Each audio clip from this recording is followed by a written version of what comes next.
Clue: how to play.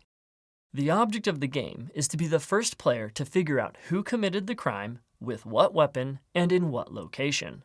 Lay out the board and place all 6 tokens on their matching colored spaces, even if there aren't 6 players playing.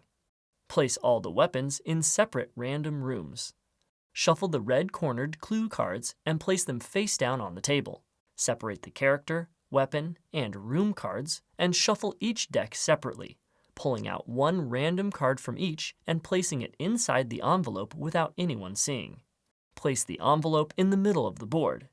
Shuffle the remaining character, weapon, and room cards together, then deal out all the cards to all the players. Some players may receive more cards than others. Players look at their own cards but keep them hidden from others. Give each player one note sheet and a pencil.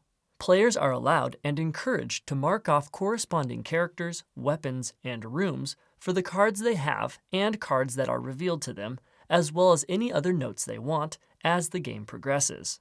Pick a player to go first, then play proceeds clockwise. On your turn, roll the dice, then move your character token up to that many spaces orthogonally on the board. You may not move diagonally. The magnifying glass counts as number 1. You are not allowed to move onto the same space twice in a single turn, or onto or through a space already occupied by another player token. You may enter a room on your turn, and you do not have to roll the exact number, but you must enter through an unblocked doorway.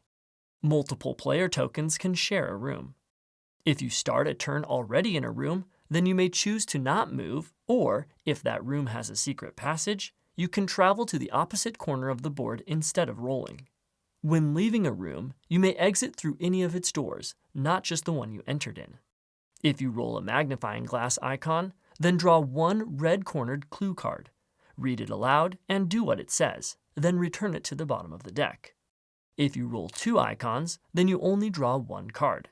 If a card from a player's hand is revealed, they place that revealed card back into their hand afterwards. If you reach a room or start your turn in a room, then you may make a suggestion for who did it with what in that room you are in. For example, you could say, "I suggest Miss Scarlet with the rope in the library." Now, move the character token and weapon to that room. Then, the player to your left must secretly show you one card from their hand that matches any one of the items in your suggestion if they have one. If they do, then after revealing it to you, your turn ends. If they don't, then the next player clockwise from them must reveal a card if they can. Continue around the players until one player shows you a card. Then your turn ends and no more cards are shown. A maximum of 1 card can be shown for any suggestion. If no player shows you a card by the time it gets back to you, then you do nothing and your turn ends. You are allowed to make 1 accusation per game. You may only do this on your turn, but you are allowed to do this right after making a suggestion. To make an accusation, you must be in a room, but it does not need to be the room you are accusing. State the character, weapon, and location you are accusing to the group. Then, secretly look in the envelope. If you are correct, reveal the cards and the game ends and you win. If you are incorrect, then you lose. Put the cards back without revealing them and the game continues. You aren't eliminated since you must still reveal cards from your hand when asked, but all your future turns are skipped. If everyone accuses incorrectly, then the game ends and everyone loses.